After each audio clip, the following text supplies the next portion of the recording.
On the Global TV News Express headlines, CBN declines counterfeit notes in circulation as naira scarcity persists.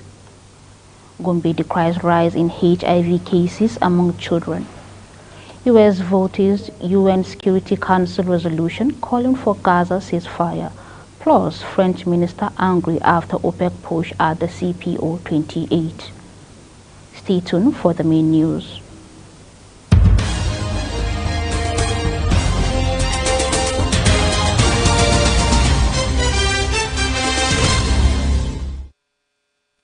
Hello and a very warm welcome to all our viewers in Nigeria and around the world to Global TV News Express live in Nigeria's capital, Abuja.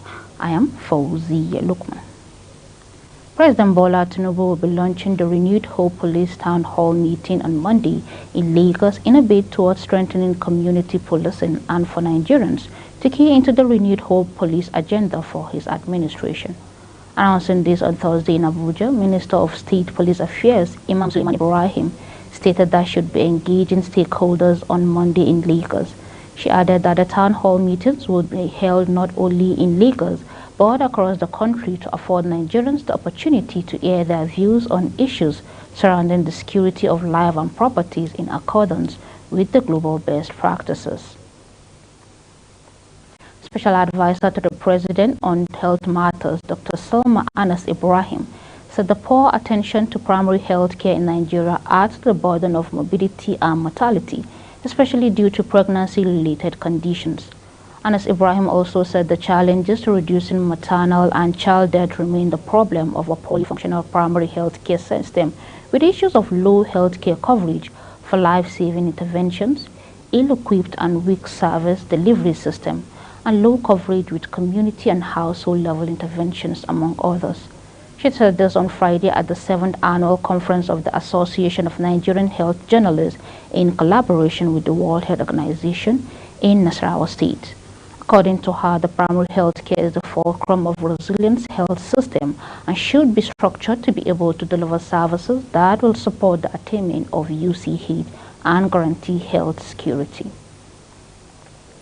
The Nigerian Senate Committee on Labor and Productivity, led by Senator Dicket Plank, has taken steps on the augment of the 2024 budget of the Labor Ministry, aligning it with the ministry's proposed allocation of 13 billion. This action was prompted by the motion raised by Senator Tahir Manganu during the committee's meeting with the Minister of Labor and Employment, Samuel Glalong, the Minister of State, Honorable Nkiruka Oyedecha, and other members at the National Assembly complex in Abuja. Sandra Akwa has the details. Senator Mongono emphasized the committee's authority in appropriation, asserting that they possess the power to adjust the budget as necessary. This budget as presented by the executive is not sacrosanct. It's subject to tinkering by the legislature. So as such, we have all the powers of appropriation. This is very clear and unequivocal in the Constitution. The power of appropriation lies with the National Assembly. So if in our wisdom and in the wisdom of our appropriation committee and the leadership that the allocation that is made given to the Ministry of Labor and Productivity is grossly inadequate, we have all the powers to tinker it and increase it in tandem with the Renewed Hope agenda of Mr. President. This committee, that what has been submitted, what has been estimated, or the envelope given to Ministry of Labor and Productivity should be increased? Yes. Is it all your opinion? Yes.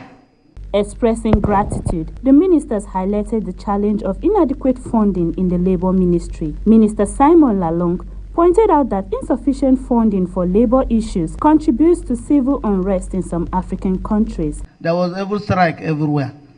There were reasons for some of this strike. If the ministry is well funded, there will be no strike in Nigeria. No strike in Nigeria. There will be no strike in Nigeria. You can see most of the African countries now, they are collapsing and people are now changing government because the workers are not adequately kept. Sandra Akpa reporting for Global TV News. The federal government has announced the imminent enforcement of the Disability Rights Act starting in January. Minister of Humanitarian Affairs and Poverty Alleviation, Dr. Betta Edu, made this known while addressing journalists on World Disability Day in Abuja. She says the act in an effort to protect the rights and improve the lives of people living with disability in Nigeria. Global TV brings you more. 2019, after several years of advocacy by disability rights activists. However, the legislation has not been fully enforced until now. The Minister of Humanitarian Affairs and Poverty Alleviation says the enactment and implementation of the Disability Act against persons with disability in various sectors such as education, employment, healthcare, and public transportation. However, the Minister of Humanitarian Affairs and Poverty Alleviation further called on speakers at the State House of Assembly to domesticate the act. The Disability Act has made provisions to prohibit all forms of discrimination, and abuse of persons. It's already putting in place mechanisms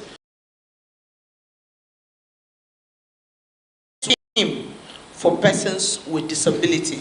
We're challenging all the speakers and the state houses of assembly to quickly swing into action, working with the executive to domesticate this act. Executive Secretary, National Commissions for Persons with Disability, NCPWD, explained that the act is aimed at eradicating discrimination and ensure equal opportunities for every citizen, irrespective of their physical or mental abilities, adding that the Commission is transiting from the era of advocacy to the era of enforcement to ensure the provisions of the law are properly enforced. The era of enforcement is here. By January, the Commission is expected to move out in full force to make sure that the provisions of the law are properly enforced. The Commission will start meeting with its own partners, compose the task force immediately before this Christmas. Everything will be on ground before the roundup of this year, so that as we come early next year, the task force will be inaugurated. Immediately after inaugurating the task force, immediately by the time on the 16th of January 2024, our assessment may not only end on the physical facilities, but the in these institutions. We want to know how many they have as persons with disabilities, the total number of the staff in these institutions, and then the maintenance of the 5% in these institutions. So we have to find out all of this so that we can be able to know whether they comply with the The House Committee Chairman on Disability, Honorable Bashir Daudu, shed light on sanctions on the discrimination of persons with disability and proposed establishment of a university for the deaf in Nigeria.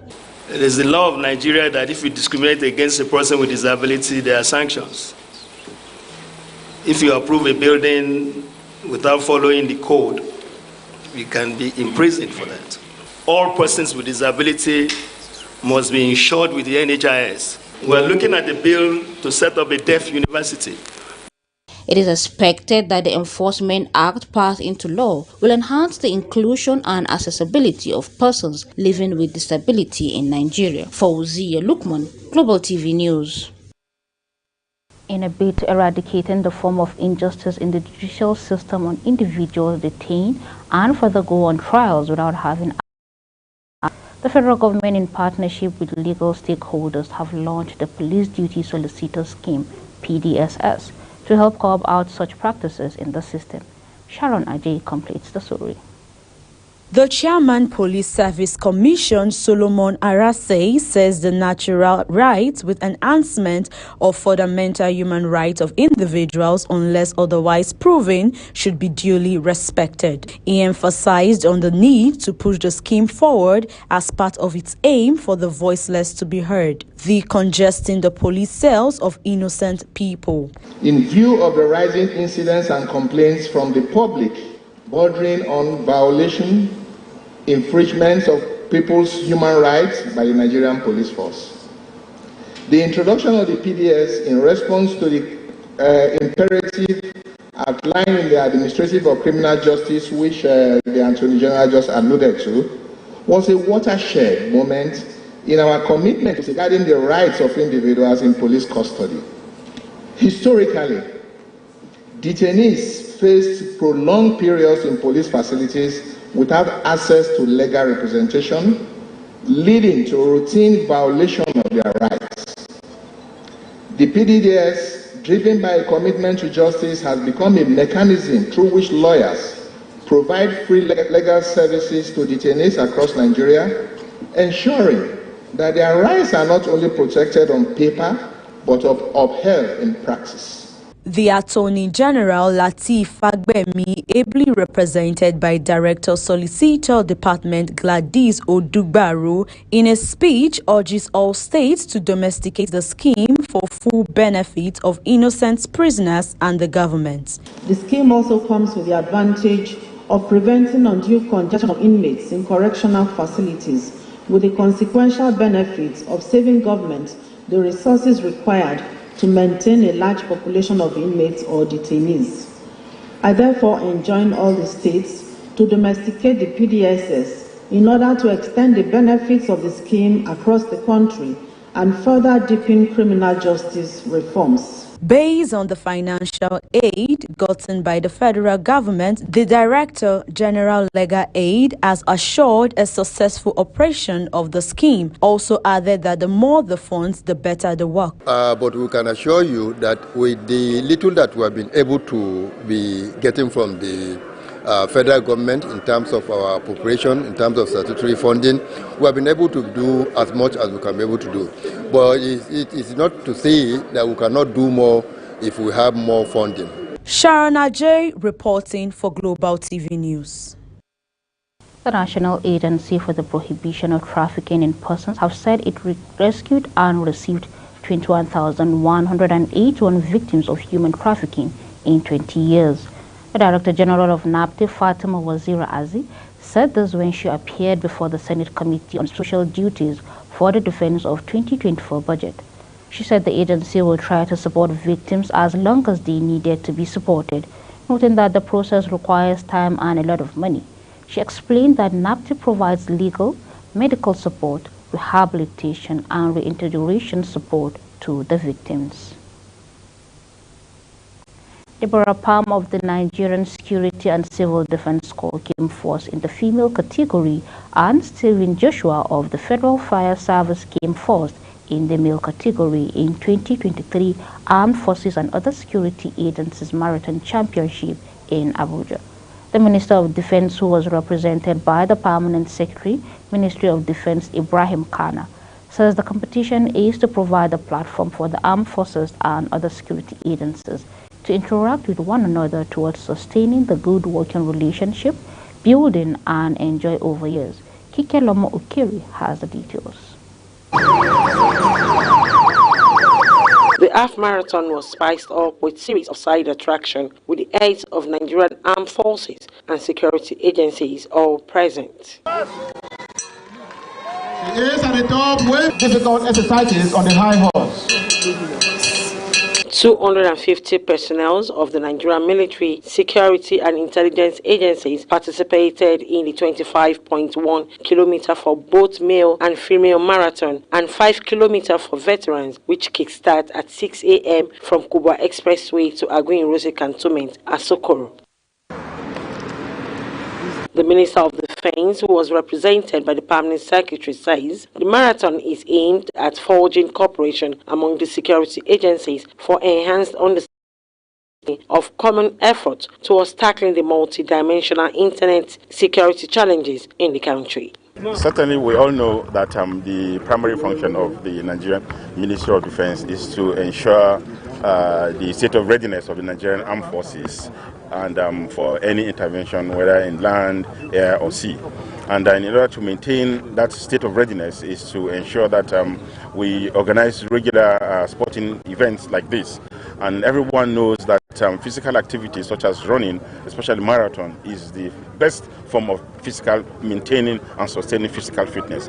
Therefore, the Ministry of Defense actually fully supports the Defense Headquarters in organizing this. And in his remark, the Chief of Defense Staff says the Defense Headquarters will continue to project the excellent relationship with other security agencies so as to seek areas for more collaboration and enhancing synergy of efforts, adding that the sporting activities is a platform for the participants to continue to build operational capacity that will enhance the peace and security of the nation. We know that the armed forces, especially and again all the security agencies, sports is vital. Marathon builds up endurance, and we know our job with a lot of endurance. And so this is so that this sounds like a reminder that we need to put more efforts. And so we want to encourage everyone so that we have more participants in future to participate in this, so that we can have a more robust competition event for everyone to take part and then to benefit for the benefit of the country. This is the fourth time Deborah Palm will emerge winner since the inception of the championship. This position under the female category, I'm feeling happy, excited, because I'm the champion of this marathon this morning. Since they started the defense marathon, I'm the one that's been winning it. So I still thank God. I'm very happy that I still maintain my position. And I trade is behind it, is training, and if you are disciplined with the program, if you are faithful, if you keep yourself in one place and maintain what they ask you to do, you can able to perform very well. But I still put up my best and tell myself I can still come and win. The high point of the event was the presentation of cash prize of 1 million naira and brand new cars for the winner of both male and female category. The category goes to the fourth edition of the Chief of Defense Staff, Armed Forces and Security Agencies Half Marathon Championship is part of the CDS vision to build inter-agency cooperation among the military and security agencies in the country. From Agui Rosi Cantonment in Abuja, Kike Lomo Okeri, Global Television News. You're watching Global TV Midday News, coming to you live from Nigeria's capital, Abuja. We are on StarTime channel 276. Kindly follow us across social media platforms using @GlobalTVNG and other handles now showing on your screen. When the News Express returns, counterfeit notes in circulation as naira scarcity persists, says CBN. The news continues with details of these and other stories right after this short break. Please don't go away.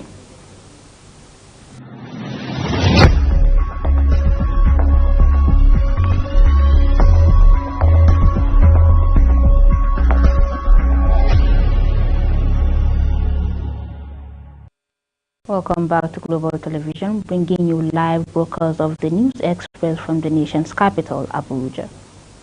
The program officer of the Gombe State Agency for the Control of AIDS, SACA, Hassan Muhammad, has said that the number of children infected with the human immunization division virus has been on the increase, adding that gender-based violence plays a pivotal role in its spread. Mohammed disclosed this in an interview with journalists on the commemoration of the 2023 16 Days of Activism, organized by the Center for Integrated Health Programs on Saturday. According to him, the cases of rape of children and homosexuality among adolescents increased the prevalence of HIV infections, adding that the state governor had in recent times suspended some big names from office as a result of sexual harassment of small children in the society.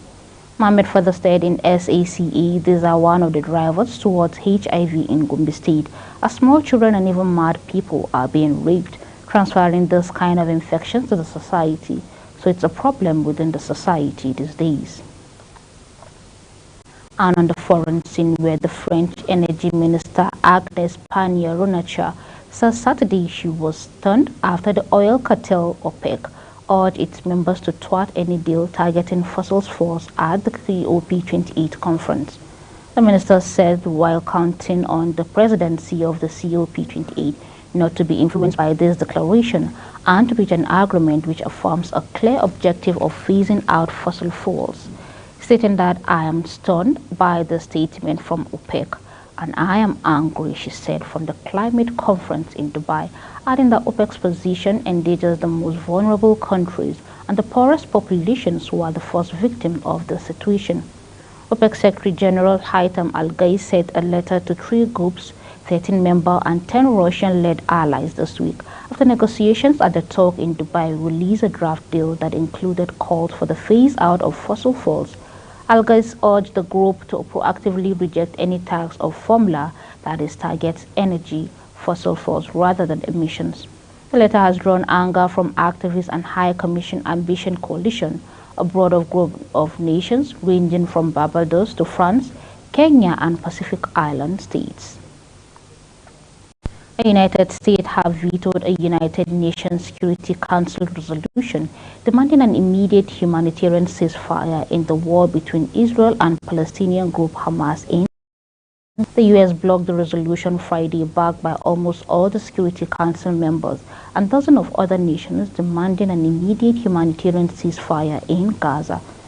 13 of the 15 Security Council members voted in favor of the draft resolution put forward by the United Arab Emirates, while the United Kingdom abstained. The vote came after UN Secretary General Antonio Guterres made a rare move on Wednesday to formally warn the 15-member Council of the global threat from the 2-month-long war. The U.S. and Israel opposed the ceasefire because they believe it will not only benefit Hamas. Washington instead support pauses in fighting to protect civilians and allow release of hostages taken by Hamas in the deadly October 7 attack on Israel. A quick look at business, where the Central Bank of Nigeria on Friday says its attention has been drawn to the circulation of counterfeit banknotes. The banking regulator noted that the counterfeit notes were common, with higher denominations by some individuals for transaction in food markets and other commercial centers across major cities in the country.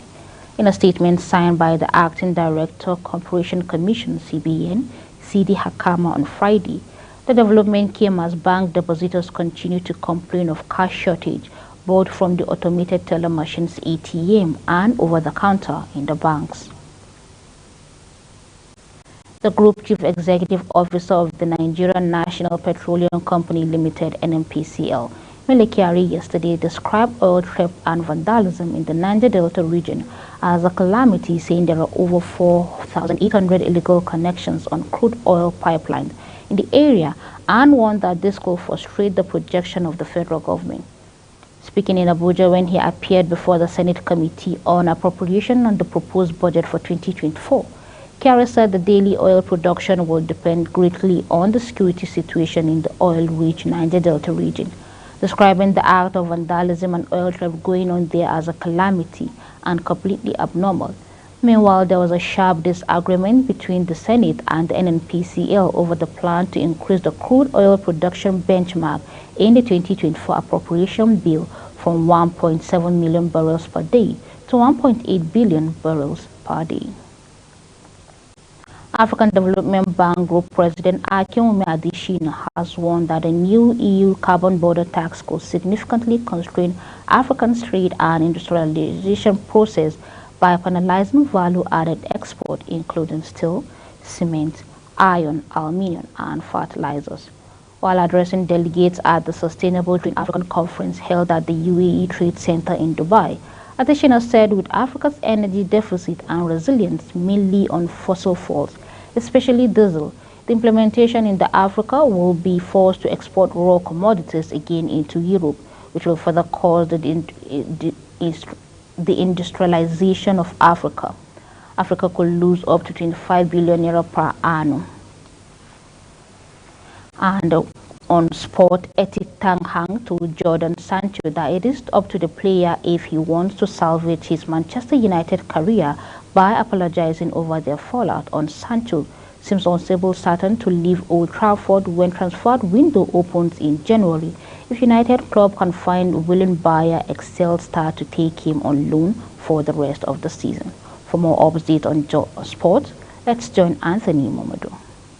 Hello sport fans, welcome to Sports News Update. Erik Ten Hag has told Jadon Sancho that it's up to the player if he wants to salvage his Manchester United career by apologizing over their fallout. Sancho seems almost certain to leave Old Trafford when the transfer window reopens in January if United can't find a club willing to buy their exiled star or take him on loan for the rest of the season. The 23-year-old winger hasn't played for 3.5 months since effectively branding Ten Hag a liar over his reasons for leaving Sancho out of the defeat at Arsenal in September. He has been training on his own at Carrington on full pay after refusing to say sorry to Ten Hag, costing United around £4 million in wages under the terms of his £275,000 a week contract. There has been interest from Juventus and the Saudi League, while his old club Borussia Dortmund have been linked with a swap deal for Daniel Malin. Talking male tennis, Australian star Nick Kyrgios will miss the Australian Open for a second year in a row after succumbing to a wrist injury. The 28-year-old had a bumper 2022 season, reaching the Wimbledon final against Novak Djokovic and winning the Australian Open doubles with good friend Thanasi Kokkinakis. However, he has endured a wretched run of injuries in 2023, restricting him to just one professional matches all year, a straight set loss to China's Wu Yinbin at the Stuttgart Open in June. The Aussie star was not named in the main draw on Thursday and has confirmed on his newly created OnlyFans account that he will miss the local Grand Slam because of an ongoing wrist complaint. Saudi Arabia's increasingly aggressive moves into golf are expected to be followed up by a decision to move the year-end finals of the Women's Tennis Tour to the Kingdom, with vibrations being felt from John Rahm's switch to leave. Mail Sport understands that an agreement to move the WTA finals to Saudi has now been finalized by both sides and is merely awaiting the signatures of both parties. A hitch, however, is the fear of how some of the legends of the women's game will react, particularly the iconic duo of Chris Evert and Martin Navratilova. Both have stated they believe that not enough progress has yet been made on equal rights to allow one of the most important tournaments to move there, and they are said to be watching developments closely. And that's how we call it a wrap on the Sports News Update. I am Anthony Momoto. Very much, Anthony, for the update. As we end the news today, let's take a recap on the headlines for the news. CBN decried counter notes in circulation as naira scarcity persists. U.S. vetoed UN Security Council resolution calling for Gaza ceasefire. Gombe decried rise in HIV cases among children. And we also told you French minister angry at OPEC push R20 COP 2080. That's it on Global TV News Express. We are on StarTime channel 276. Kindly follow us across social media platforms using @GlobalTVNG and other handles now showing on your screen.